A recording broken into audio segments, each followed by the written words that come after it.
So our webinar today is entitled Social Media from the Chat Room to the Classroom. And as always, brought to you by the three core members of the working group, myself as representative for the National Association of Geoscience Teachers, Ed Roback from AGI, and Missy from NESTA. And in the background, working the tech for us, Mitch Bender-Awalt. Thank you very much, Mitch, for being here. So we do have one upcoming webinar. I said this was the last in the series, and it's not. Thank you, Ed, for reminding me. We do have one upcoming webinar, and that will be on May 13th, and we're really excited about this one. This upcoming webinar on May 13th will be Geoheritage Elements to Enrich Earth and Space Science Teaching. So we'll be very happy to bring that to you. Please watch for registration. Information will be coming out to you in the next week for sure, probably the beginning of the week. So watch for that.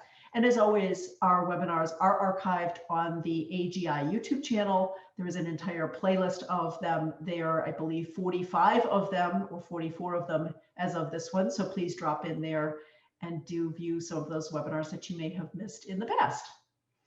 So as always with our webinars, please feel free to type your ideas and thoughts and questions into the chat box during the webinar. And especially with today's webinar, let's use that chat box as if it were, well, you figure it out, one of those social media tools that you enjoy using. But let's have a great conversation today in the chat box as we go through the webinar and the presentations from each one of our panelists. So our panelists here are listed. I'm going to go ahead and turn things over to Missy. Missy, please take it away. Sure. Thank you, Aida. And welcome, everybody. Thanks for joining us today. We have a wonderful set of panelists for you.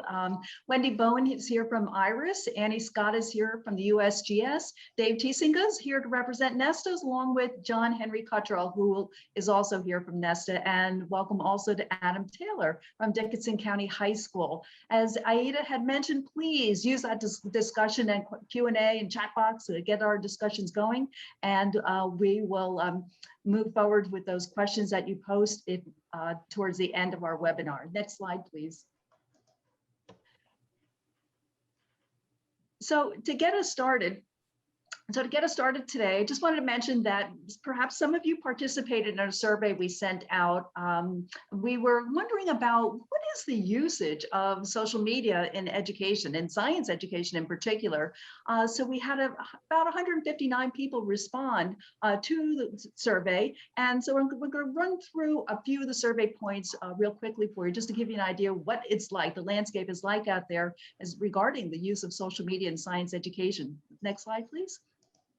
So the first question we asked is, do you use social media for educational purposes? And so this partitioned out our respondents to those that did and those that did not. And as you can see, that an overwhelming number of people actually do use social media in education. And then we asked those that did not use social media in education, why not?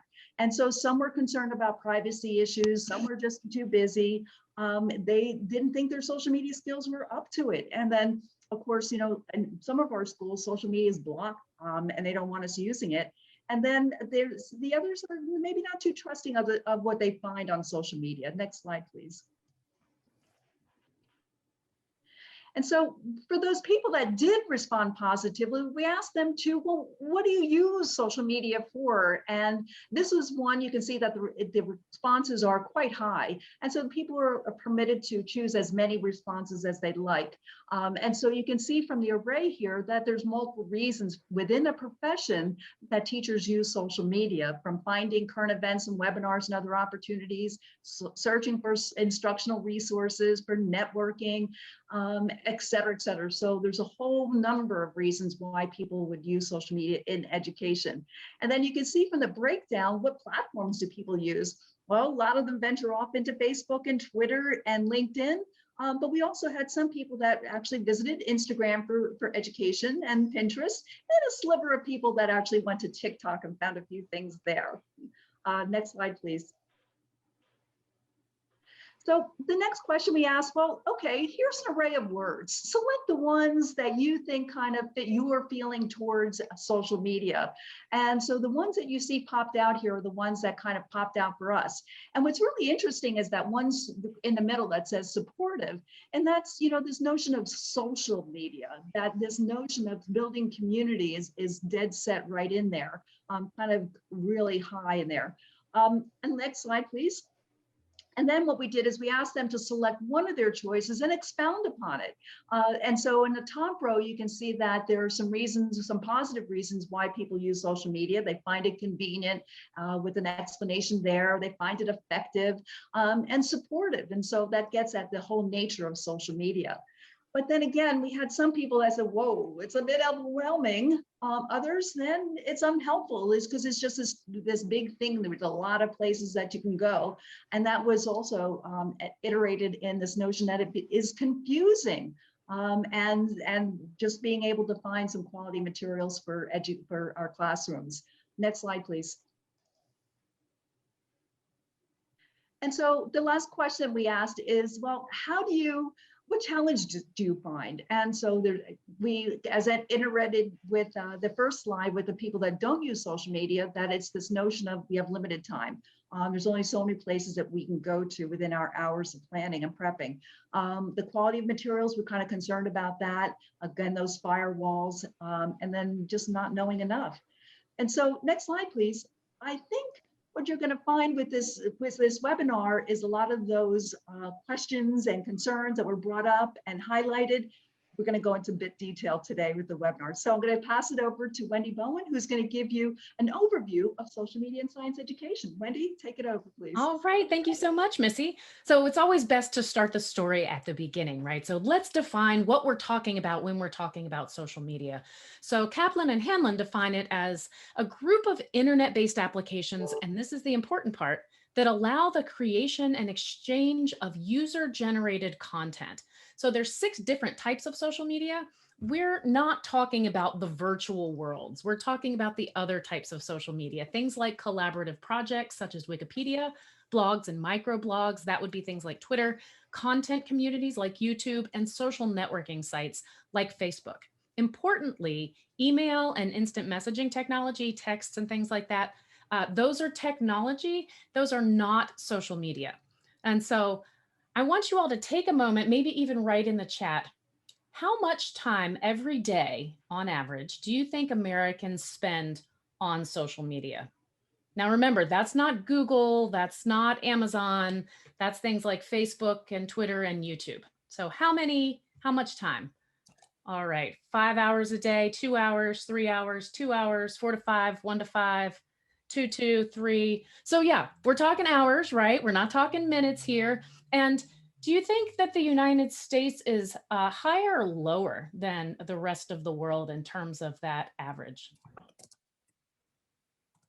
Higher, lower, higher, about the same. Okay, it's confusing, right? There's a lot going on. Next slide, please. Turns out that the US spends about 2 hours a day using social media, which is slightly lower than the worldwide average at around 2 hours and 24 minutes a day. Next slide, please. So we know that there are all of these people that are online. How can we use the functionality and the ubiquity of social media for educational purposes? And in particular, to teach concepts around earth science. Next slide, please. The first way we can do this is to use it to stay up to date on new science and breaking news. And so this was demonstrated very clearly by the USGS during the Kilauea eruption. So we all remember that, right? Everybody was very excited. And the news media, scientists, people that lived in Hawaii that were interested, as well as just the worldwide interested public, was getting most of their information through social media sites. The USGS Volcanoes earthquake Facebook page and Twitter page. So that was primarily where everyone was getting this brand new information. If you wanted to know, you turned to social media. Next slide, please. There are also resources on social media that are used for teaching about concepts that are breaking news. For instance, and this is just one of many instances, IRIS puts out a recent earthquake teachable moment. after any magnitude 7 anywhere in the world or a newsworthy earthquake anywhere. So these come out within 24 hours. They're available as PowerPoints or PDFs. And they tell the story of the earthquake, what exactly happened, why it matters to society. And the idea is trying to catch this teachable moment, that critical time when students are interested in what's happening in the world around them. Next slide, please. And this one I think is really, really important. You can follow scientists discussing science in real time on Twitter and also sometimes on Facebook. This is very important, I think, for students to see because it allows them to see that science is a process and that it's a process where we change our conclusions as more data becomes available. So here's just two examples from Twitter. The first one, which I know you can't read, they're just more there to jog my memory. That was also during the Kilauea eruption, and the scientists were talking about how the caldera was subsiding. And someone asked, well, what does that mean? What can we expect? How are we going to learn from that? And lots of scientists chimed in to talk about why that was important and what they were expecting to happen next and why. At the bottom, this is two seismologists talking about the earthquake cycle and whether or not that's a good framing anymore for concepts around earthquake science and how we teach earthquake science. Next slide, please. So there's a wonderful science educator named Heidi Stelzer, and she uses social media quite a bit with her students. And when we asked her what she thought was most important for using social media with students, what she said is that diverse views represented in social media help students to think about alternative ideas and to discuss those ideas. She also commented that it was an amazing opportunity for students to follow and network via Twitter and to share their insights, to really develop their voice. I included an infographic on the right here that's from Darling 2015 et al. That's talking about the role of Twitter in science publication and communication. And the reason I put this in here is just to point out that there is a great deal of literature and scholarship that goes into how social media can be used in educational spaces and in science communication. So this isn't just us saying, oh, this is a thing we knew. There's a lot of people that are working on this. And so there's a lot of best practices around how to do this. Next slide, please. I'm about to hop up on my soapbox here. If you teach students that are underrepresented in scientific spaces, this is something I really want you to listen to, because there's a lot of work out there that talks about how social media can cultivate communities of support for minorities that are underrepresented in academic and science spaces. So social media can provide connection, community, mentoring, sponsorship, and advocacy. It's a low-cost, low-barrier engagement tool, which we already know. It helps to increase structural diversity and representation, and it also brings awareness to intersectionality. It can help to reduce feelings of isolation for minority scientists, and it promotes an increased sense of belonging and cultural wealth. So if you have students that are not likely to see themselves in popular media, this is the place to show them. There are scientists that look like them. Representation matters, and social media is a great place for showing the full breadth of the wonderful thinkers and people that are doing science in the world. Next slide, please.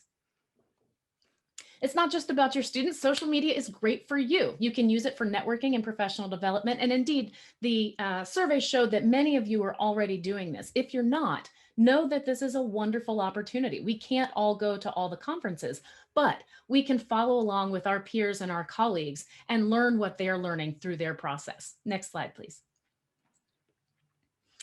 Someone also had mentioned Pinterest in the survey. Pinterest is a great social media tool. If you're not using it, you can use it to organize online materials, sites, images, and lessons.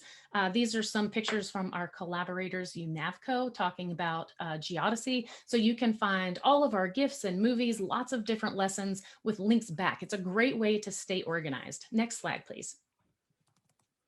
So how do you support your students while they're doing social media? The first thing you want to do, set clear goals and expectations, just like everything else. You want to really be certain to review digital safety and digital literacy, discuss proper social media etiquette and techniques or certain best practices that go along with social media. And we can talk a lot more about that a little later. One of the important things that students need to recognize, as we all know, that when you put something online, it stays there. So don't say anything online. And this is my personal thing. Don't say anything that you wouldn't say at your family holiday party. You can be silly, you can be irreverent, but make sure you're polite. professional, you're positive. There's lots of other good suggestions on the internet. I'm happy to give those as well. So next slide, please. So I'm trying to go really fast about something that I really want to talk a lot about. So I'm just going to sum up with this. There are a lot of benefits to using social media for science education, you know, increasing student participation and giving students that voice, the opportunity to use their voice in a different type of space, building greater teacher-student connections, increasing student collaboration. This is an opportunity to connect students with professionals. I know Adam's going to talk about that today. This is a wonderful opportunity for us to teach digital responsibility and digital citizenship and to help build a positive digital footprint. You know, we hear a lot about the bad things on the internet. There's a lot of great things on the internet, and we can add to that greatness by having, you know, all of our information, all of our science and our students online adding to that. So thank you, and take it away, Missy. Wendy, that was terrific. Thank you so much. Next up, we're going to hear from each one of our experts, our panelists, who will share a little bit of insight on different topics within using social media in science education. So first up, we have Annie Scott from USGS. Annie, come on up, and I've got a question for you. Okay. Annie, how and why do you curate content differently for each platform? That's a great question. So I'm excited to talk a little bit about these things today. And so first, I just wanted to again, introduce myself. I'm Annie Scott at USGS. If you're not familiar with USGS, it's the US Geological Survey, and we're part of the Department of the Interior. So we provide science about natural hazards that threaten lives and livelihoods, the water, energy, and minerals and other natural resources that we rely on, the health of our ecosystems and environment, and the impacts of climate and land change use. Our scientists help to develop new methods and tools to supply timely, relevant, and useful information about the Earth and its processes. And so we have a lot of different parts of USGS. We all study Earth, so we're in the right place here with the Earth science teachers.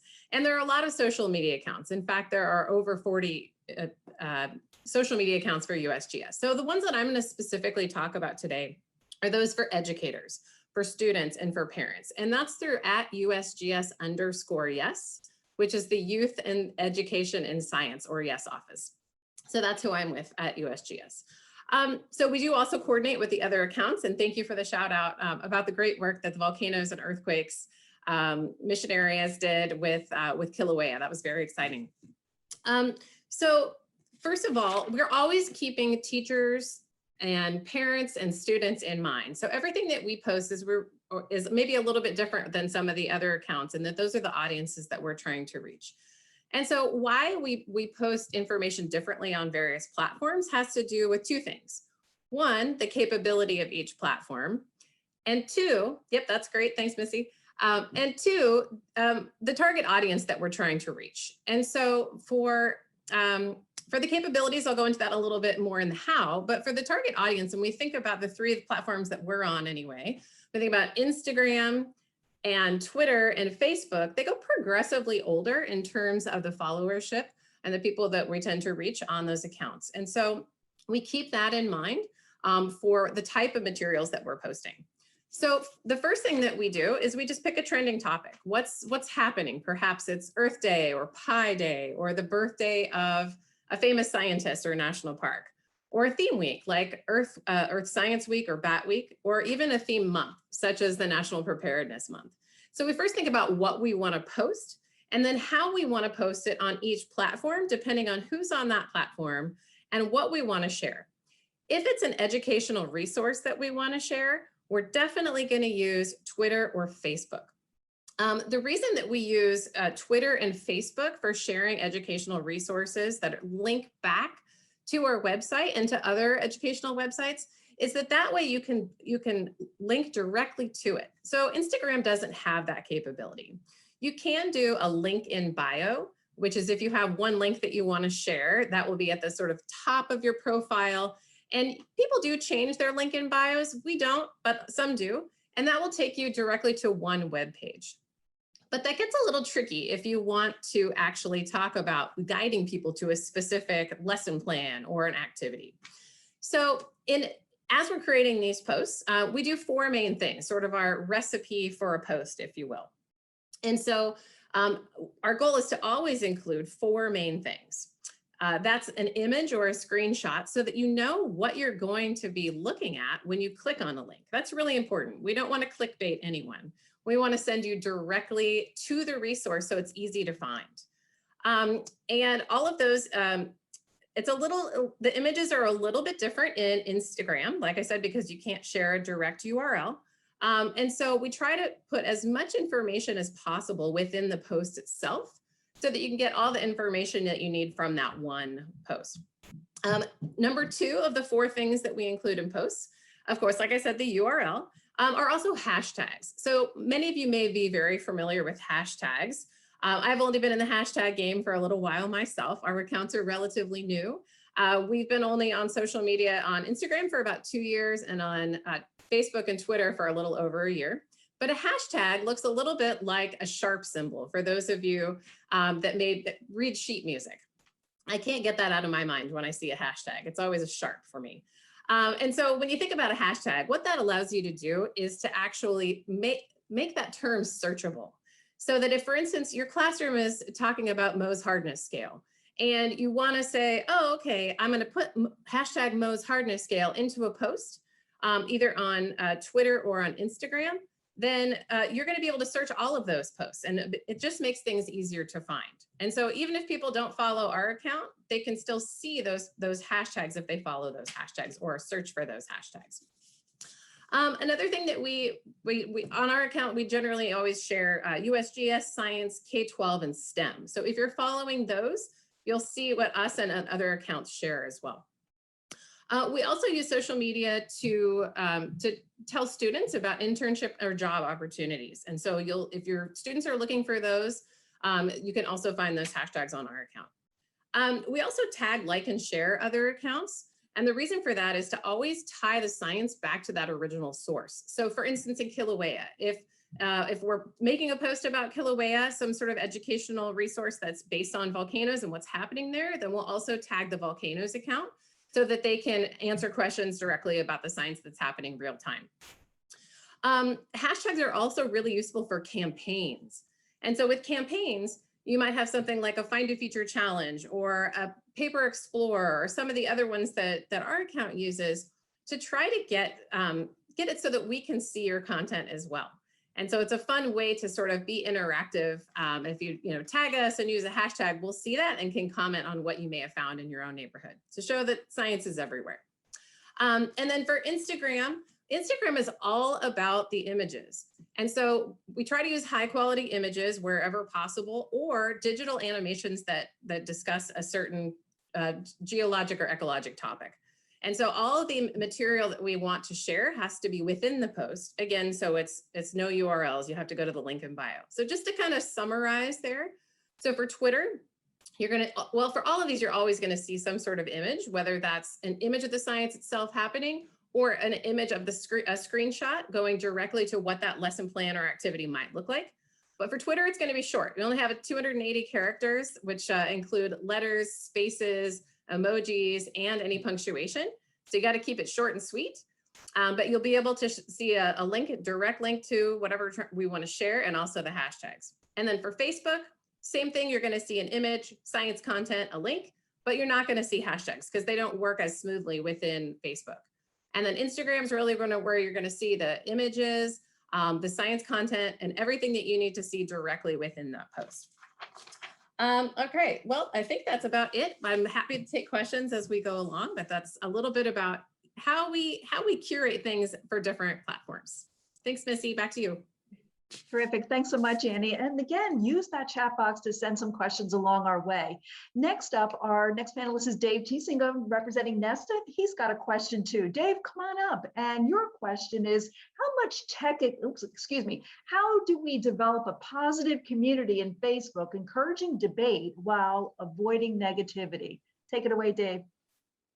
That's a short question, Missy. Thank you. It's good to talk with you all today. I've been a moderator now on the NESTA Facebook site for, it seems like a long time, but really only 5 years. Facebook can be exhausting, but it can be incredibly beneficial. And there's been some movement away from it. A lot of you may have actually canceled your account or paused your accounts because of the negativity that's out there. So I encourage you to come back to Facebook, not because I have any in on Facebook or anything else like that, but because it can actually be a very positive environment. You as a public figure, if you're a teacher, Facebook considers you to be a public figure. And you can actually create your own public figure account, which is separate from your own. So I have two separate accounts. I have one that is my own personal account. I have one that is Mr. Thesenga, my teacher account. No one is friends with me on my Mr. Thesenga account. It is just me. I host my classroom platforms on there, and they are able to actually have group chats with me, as well as look at what I'm doing. The biggest thing, though, that you can do in order to encourage positive community on there is to set some ground rules, like we all do in all our classes, setting ground rules about what it's going to look like, but also making your feed be engaging and controlling your feed. Facebook allows you to control your feed. It really does. The Facebook algorithm will respond to what you choose to like. If you want to follow USGS, and I encourage you very much, please follow USGS. If you want to follow about the earthquakes or volcanoes, or you want to follow Mars Perseverance or Mars Ingenuity, they all have their own Facebook page. Facebook algorithms will respond, and they will begin to actually suggest to you other really quality sources of information. You need to be in control of that situation. As a moderator, when you make a group, not only do you need to provide good guidelines for this entire operation, but you need to actually moderate, which sometimes in this case means that you need to get your hands dirty and cancel people out, mute them, have conversations with them offline. For the most part, most education communities are pretty positive until it gets to a touchy subject. Climate change is still a touchy subject. So when we start getting into those regions, I usually get a little bit more involved. How do you get involved? You need to post polls, something to interact with people on a positive way. Take posts and actually make those posts more than just a repost. Actually say something about them. How could you use these in the classroom? Ask people those sorts of leading questions in order to encourage the debate to come back at you what you actually want it to be. If debate just gets out of control, you are always welcome to mute the conversation, and you're also able to actually, if you are the moderator, you're able to just pause the entire conversation. And periodically, I do have to do that. People appreciate it because they do go to Facebook in order to have a positive environment, as that is. As a teacher, when you actually utilize it in your classroom, your students can become friends to your Facebook page of your classroom. You make a group, like I have a Science 8 Period 2 group, which is not a very exciting title, but nonetheless, that's where I post different things from Facebook, and my students utilize their own Facebook pages and they access it and they actually do comment. They are not able to post anything. I control those postings. If a student wants to post something to my Facebook page or to the Facebook group, I have to moderate that. I have to control that. I make note of those sorts of things. And they actually do like it. They enjoy when they're actually doing that and they actually get their post up there. So I think that in order to do that, creating that sort of positive environment from polls and imagery, as Annie was saying, imagery is so important. Anytime that you can provide an image that helps to reinforce what it is you're talking about and how you actually want to do that. All times you need to be active. You have to have current events out there. You have to create the environment of all that information. People want to know, people are going to Facebook for resources. So provide them those resources. Answer people's questions. It is not a passive environment. You cannot have an active Facebook group and be a passive person. It doesn't happen. So you need to be an active person in terms of that, and your positivity will encourage a positive environment. Missy, back to you. Terrific. Thank you so much, David. Next up on our panel is John Henry. John Henry, pull up your camera and your question. And next slide, Aida, if you don't mind. John Henry, how much tech experience do you need and how cumbersome is it to run multiple social media sites at the same time? Good question. Thank you, Missy. I'm John Henry Cottrell. I'm the president-elect of NESTA, National Earth Science Teachers Association. And so basically, I accidentally fell into the social media aspect for NESTA.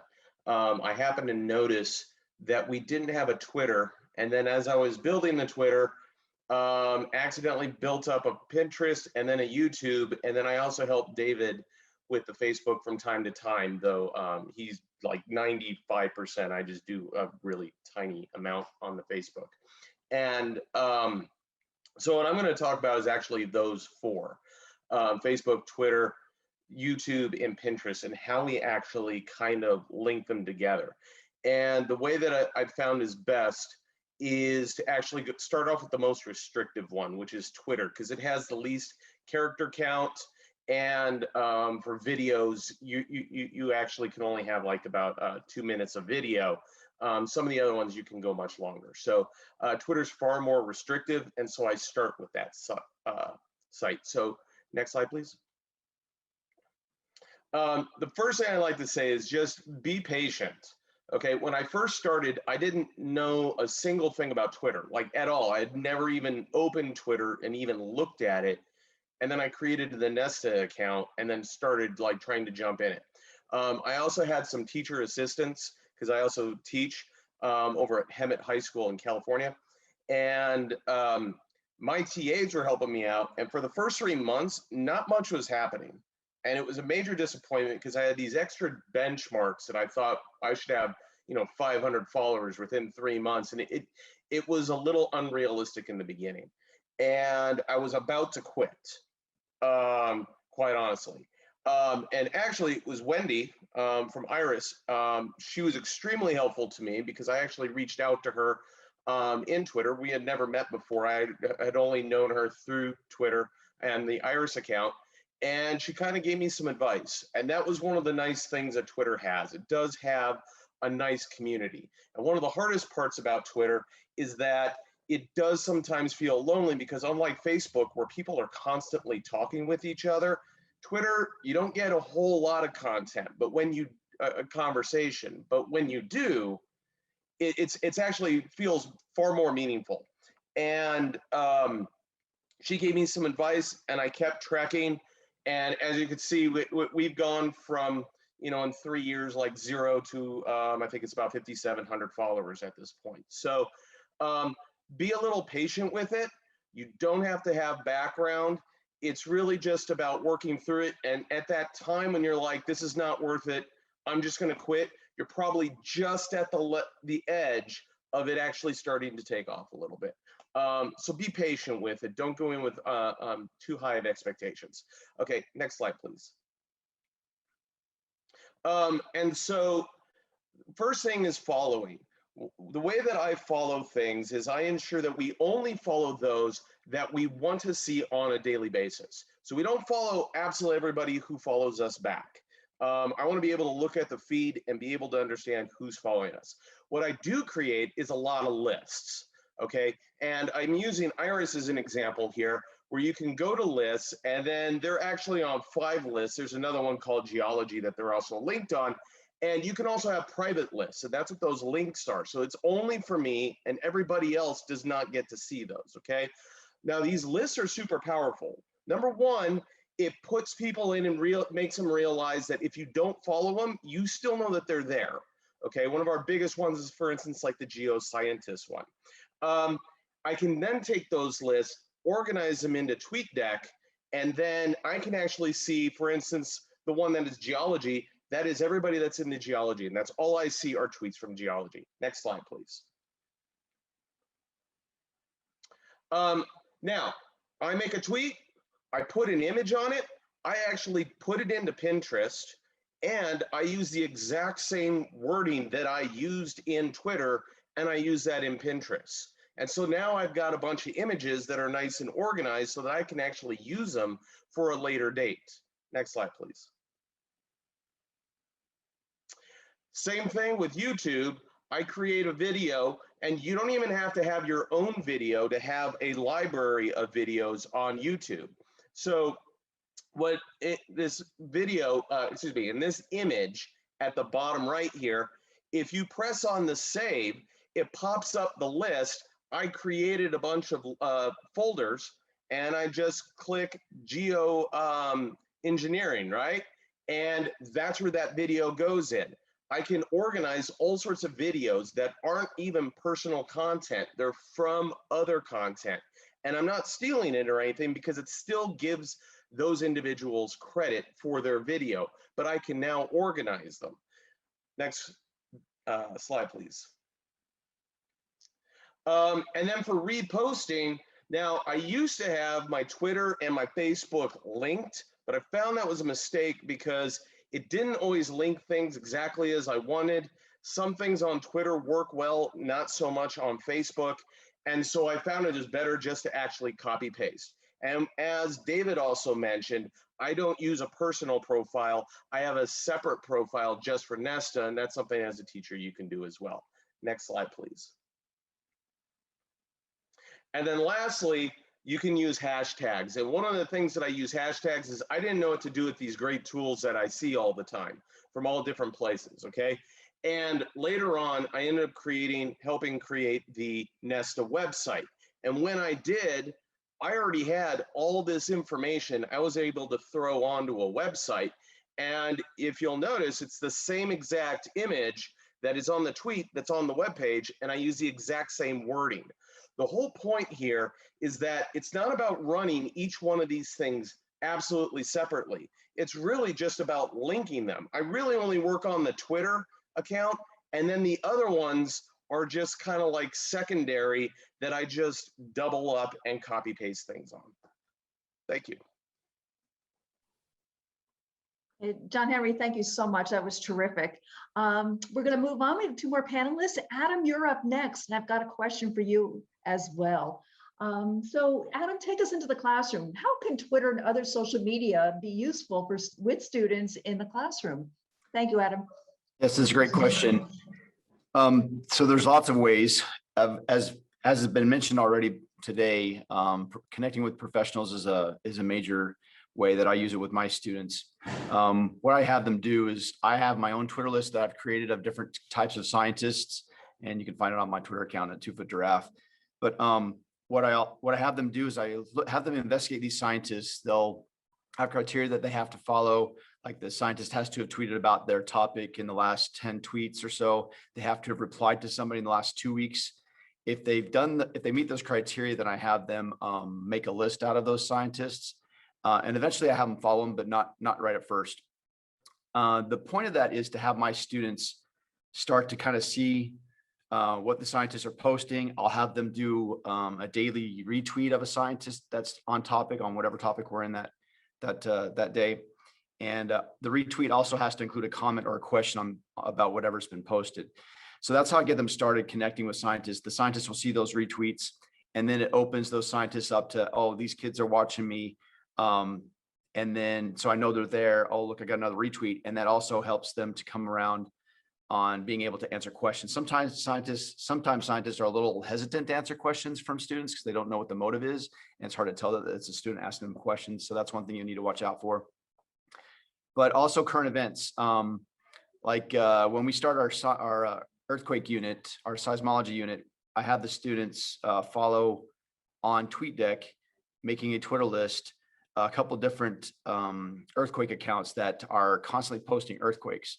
One particular account posts any earthquake smaller from 1.5 or 2.5 and up, which they're getting completely inundated. So that's how I have them keep track of earthquakes, is by seeing these accounts. That helps them see how many earthquakes are happening. But the other way I have them use Twitter or social media in the classroom is to share the science they're learning. If we're watching a short video clip, I'll have them live tweet the video clip using the class hashtag. Like for my class, let me post it right here at it. I messed it up. Anyway, I'll This year, the class hashtag I'm using for Twitter is Tay-Sci. Just Tay-Sci. Sorry, I just posted it. In the years past, I've used Tay-Sci 1 for period 1, Tay-Sci 2 for period 2. So if you check those out, you'll see postings from the past. So anyway, I have them live tweet class. I also have them make videos about our topic and tweet those as well. I've even been using TikTok a little bit this year and last year. So if on TikTok, you look up the hashtag TikTok-Sci, SCI, then you'll see some of our postings there as well.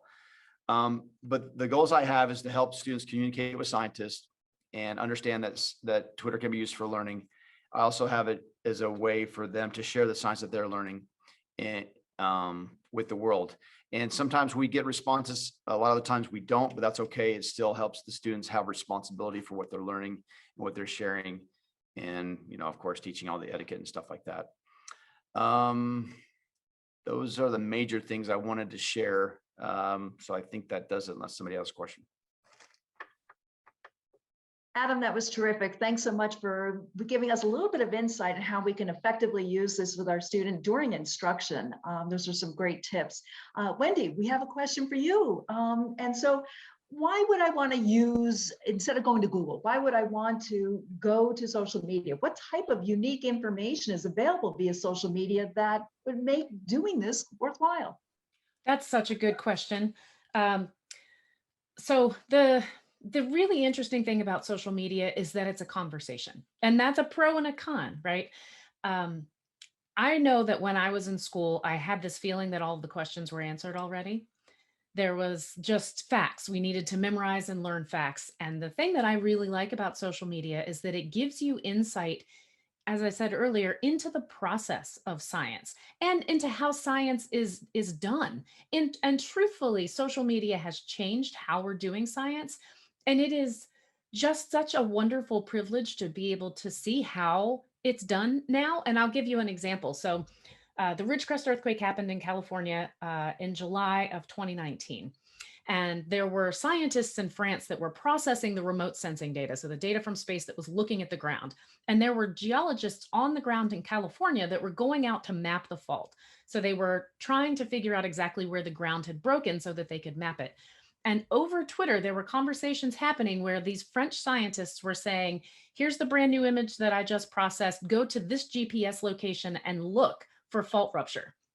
And so then the scientist would go take pictures, take measurements, and be talking in real time to these other scientists on the other side of the world. We were watching exactly how geologists do science. We were watching the multiple tools that you could use to do science. We were watching how the remote sensing folks were doing their science and how all of those things were contributing to the generation of new knowledge and new understanding of this earthquake that had literally just happened. That's not something you're ever going to find over Google. And the only time I've ever experienced anything like that, quite frankly, was in graduate school.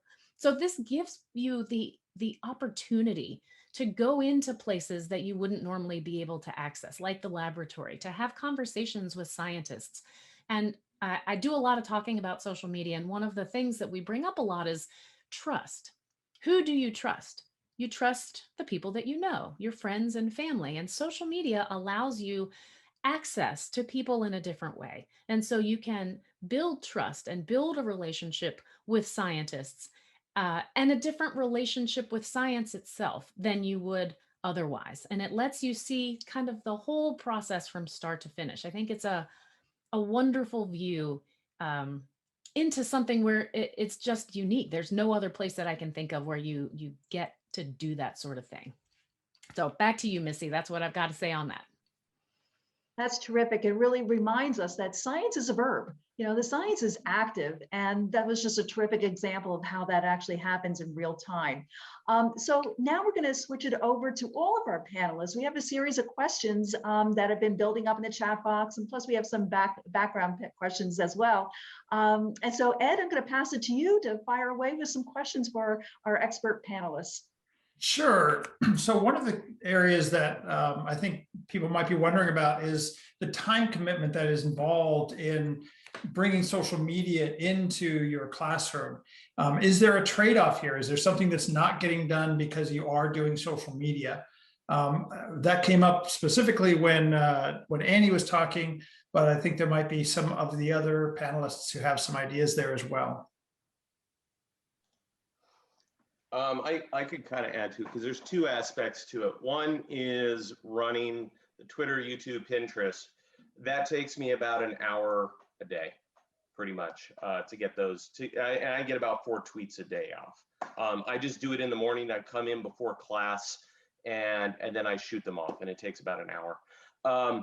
As for class time, one of the things that I tend to do is in the beginning of the class, while students are, the bell rings and kids are coming in late, for 5 minutes, I just will sometimes just throw up the Twitter, and I'll just scroll through, and I'll just have a student just say, hey, what's that one? And then we'll open it up. Sometimes I don't really know what I've retweeted from other places. I kind of looked at it, retweeted it, I've opened it, I know it's legitimate and it's good, but I don't really spend a whole lot of time like delving into it. And then with students, we kind of delve into it, and it causes a conversation, and it only takes about 5-10 minutes of class, and then we're off to doing what else we're doing. It doesn't really have to be linked to whatever I'm doing in the lesson that day, because what I found is that also it shows a couple different aspects. First, I could say, hey, do you remember that thing from last semester? Or I can also say, we're going to be learning about that, 2 weeks from now, or this is how this is, tangentially similar to what we're going to be doing in class. And so it kind of links a little bit, not just what we're doing today, but throughout the entire school year. Thanks very much. Did any of the other panelists want to speak to how they manage the time commitment here? Yeah, sure. I'll just say that it's indeed a great idea to maximize your efforts, like others have done. So starting with Twitter because it's shorter, copy and pasting it into the other platforms, and then you can always add more for Facebook and Instagram. So if you want to add more detail, go a little bit more in depth with any of the science, then you can do that. But starting with Twitter first, if you do manage multiple platforms, and then cutting and pasting it into others is a great way to go. Okay. I also have a question specifically for Adam here. The activities that you're talking about, that you're using with students, does that change the assessment that you're doing with students, and how do you engage them in the assessment of your teaching? That's a great question. Part of the way I run assessment on these types of activities is their engagement and how well they're able to discuss the topic. Like when I have them make the short videos to post on Twitter or TikTok, the assessment is the video. If they can, they're only allowed to make it 15 seconds long, not because there's limitations on TikTok or Twitter, but because if they can't explain the concept in that short a time and simplify it enough, then I don't think they understand it well enough. Because then otherwise they just end up reading the content that they're trying to share. So that's how I kind of do assessments, at least on the Twitter, TikTok video side of things. As far as other things, I guess I'd have to look at more of what I've done and have more time to share that with someone. Maybe they contact me and I can leave my email. Okay. And one that I would encourage people to look in the chat stream. I asked a question early on about inappropriate content and do students run into it? Both Adam and David have been responding to that. David, would you mind picking that up and just speaking a little bit to how you handle some of the issues around what students might run into? Yeah, sure. They are adept at finding anything and everything that might be inappropriate. They're very good at it. So I try not to hide from it. They're gonna find it. So trying to say, don't do it is a fool's errand.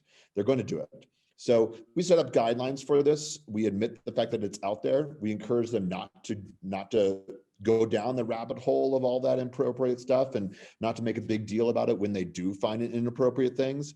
And if they can't handle it, then we have a larger conversation. I also encourage all the parents, because my 8th graders sign up for Twitter accounts. They all have them. And so parents have to be aware that they're doing this. And so they're intricately involved in this entire process. I encourage them to link their own accounts and to follow the hashtags and to engage themselves with their own children's social media usage. Terrific. Thanks so much. Wendy, one for you, because you had some really great resources that people found interesting and attractive, is other than word of mouth and sort of just open-ended searches, are there strategies that you would recommend for how people find good things to follow? Oh, yes. So the way that I recommend it, if you're just getting started on Twitter, maybe follow all of us. All of our information is up there.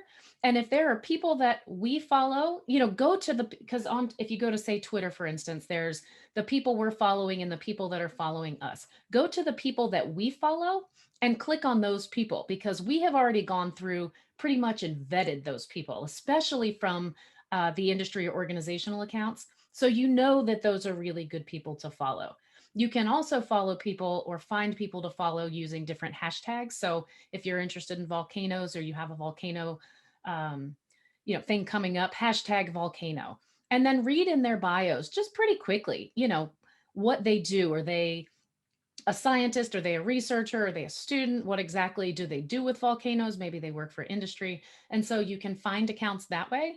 But finding someone that has been good about pre-vetting, particularly like USGS industry accounts or IRIS accounts, and then going to your, kind of down that rabbit hole, that's a really great way to find people that are going to be putting out good content. Terrific. Thanks, Wendy, for that. And this is, I guess, maybe open-endedly, but David, it came up while you were talking, because you said something about posting polls and also make your feed engaging. Are there tools that you would recommend, and where do people find out about these tools and how to use them? Facebook actually has a Facebook for Education group, which is really very good if you're looking for just like, what the heck do I do with this thing? You could actually join that group, and literally you can just search for Facebook for Education and it will come up. Facebook really wants you to use their product in the classroom. Obviously, they have their own reasons for doing that, but they are providing a lot of resources on how to do that. If you are unfamiliar with how to actually create polls or create conversations like that, there are lots and lots of tutorials out there. You can also hit me up via Twitter or via Facebook, and I'm also more than happy to show you the way or show you some YouTube videos for how to do it. It's all out there. Okay, terrific. I don't know that, I think we've made it through the questions that I have. I guess there was one more, and it was kind of a tension between something Wendy said early on and something that Adam had said. And Wendy, when you first started, you had said that social media is user-generated content. A lot of what we've seen, though, is other people posting like created content from other organizations. And Adam at one point in the chat said that what you post doesn't have to be original. So there seems to be a bit of a contradiction there, or a tension maybe that could be sorted out so folks understand. Right. I can see how that would come across that way. User-generated content being it's made by the people that are using the platform. And that could be organizations, it could be companies, it could be individuals. It's anyone that's using social media. So it's not generated by some propaganda machine necessarily, right? We are all our own tiny propaganda machines if you dig down deep enough. But it's original content that's generated by the people that are using it, whether you're an organization or not. Now, in terms of creating original content or sharing other people's content, depends on what you want to do. The idea with a lot of social media is that you want to be able to amplify the really good messages that are out there. If there's really great science, some new finding, some really interesting or exciting thing, you share that, you re-up it, you amplify it. And that's another reason that it's really good for students, because we can have people that don't generally have their voices heard in the mainstream media can get amplified through social media. So that's a really good thing. Now, it would be really exhausting to have to generate all of your own content all the time. And so it's helpful And we do this with NESTA and all kinds of partners where we share each other's content, because you want to leverage your partner organizations. You want to get that information out there, and you want to show those partnerships, and that the scientific community, the educational community is working together. And that's just a good messaging strategy anyway. If we want people to understand what we're saying, we have to have consistent messaging. And the best way to get consistent messaging is to share the actual message that the original person is putting out. You can add something on top. So in Twitter, you can write your own tweet, you can just retweet, or you can quote tweet. And if you quote tweet, it puts the original tweet that you're talking about, and then you can write something on top. So it's like kind of annotating it on the side of a book for other people. You know what I mean? So quote tweeting is really great. Sharing other people's content is something you really should be doing, because we want to get good messages, good science, good educational practices out there. Which is go ahead. Can I say something about that? I agree with what she said. When I said you don't have to do original content, I was speaking more to the individual educator on their own, not so much organizations. As an educator, or as anybody new to Twitter, so many people think that they have to be tweeting something, and you don't. If you're using it to learn, I mean, that's why she said lurking is important. She said that in the chat, Wendy did, that, you lurk for a while to investigate how it works. So don't feel like you have to tweet your breakfast. Nobody cares. If you don't think you have anything to say, maybe you don't, and that's okay. Kind of get a feel for it. Retweet other people's good ideas. That will help them notice you. And then when you have something original to say, they'll be more likely to listen to you when you are already sharing their information. The other idea that everybody needs to know who's not on Twitter yet, or is just getting started and overwhelmed, Twitter is a waterfall. You don't have to read every tweet of the person you follow. You don't have to read your whole stream. You stick your cup in when you want to drink, and you let the rest go by. You don't worry about it. You just get it when you can. And if it's only 10 minutes a day, that's a great way to start.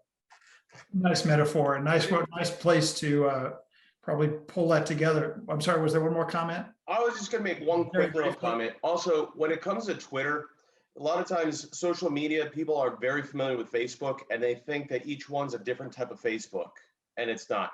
Twitter, I think the best way to explain it, it's a magazine. And so you're kind of filling, your feed is basically your own personal magazine. So it's almost like when we used to have newspapers, you'd have the sports page or the food page, and you'd be like, I don't read that. You'd throw it away, and you'd only have the part of the newspaper that you cared about. That's basically what you're doing in Twitter. When you build your feed and you retweet, it's really like building your own magazine. Nicely put. So the slide has changed, which is a reminder that there is a post webinar survey. The link is there on the screen. We would really appreciate it if you would take the time to do that. And Aida, I'm going to turn it over to you to talk about details as we close. Thanks, everybody. What a wonderful discussion. And I know what I'm going to post next on my social media accounts, right? It's going to be about this webinar. So great conversation. Just want to acknowledge the sponsors of the webinar series here quickly. The National Association of Geoscience Teachers, NAGT, has a whole bunch of benefits for members, as well as a full webinar series. And we encourage you to drop in and take a look at other webinars in the series. I know there are a couple on my calendar this week, so drop in and take a look at those. Missy, do you want to talk about NESTA, please? Real briefly, here, NESTA, we have a couple of our wonderful representatives with us today. Thanks very much for the whole panel, and as well as our NESTA members. Please consider joining NESTA is a membership society. We have a quarterly journal, monthly e-news, and we're, as you noticed, we're active on social media. Plus, we also have a conference presence. Next. And Ed, do you want to talk about AGI, please? Federation of Member Societies. Many of you know who are involved in those member societies.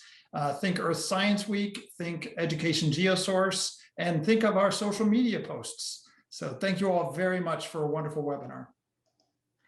And as a quick last reminder, make sure to watch your inbox for announcements and registration to be open for our May webinar, which will focus in on geoheritage elements to enrich Earth and space science teaching, something I'm sure that you're all going to want to learn a little bit about if you don't already know about it. And here are the contact emails for Ed and Missy and myself. We'd love to hear from you in terms of any suggestions for our upcoming webinar series that will be for 2021-2022 that will start in September. So one more to go for this series. Thank you again very much to our panel today. Thank you to Missy for getting everyone together and pulling this webinar together. Wonderful exchange of ideas and information today. Thanks for joining us, and we'll see you on our next webinar.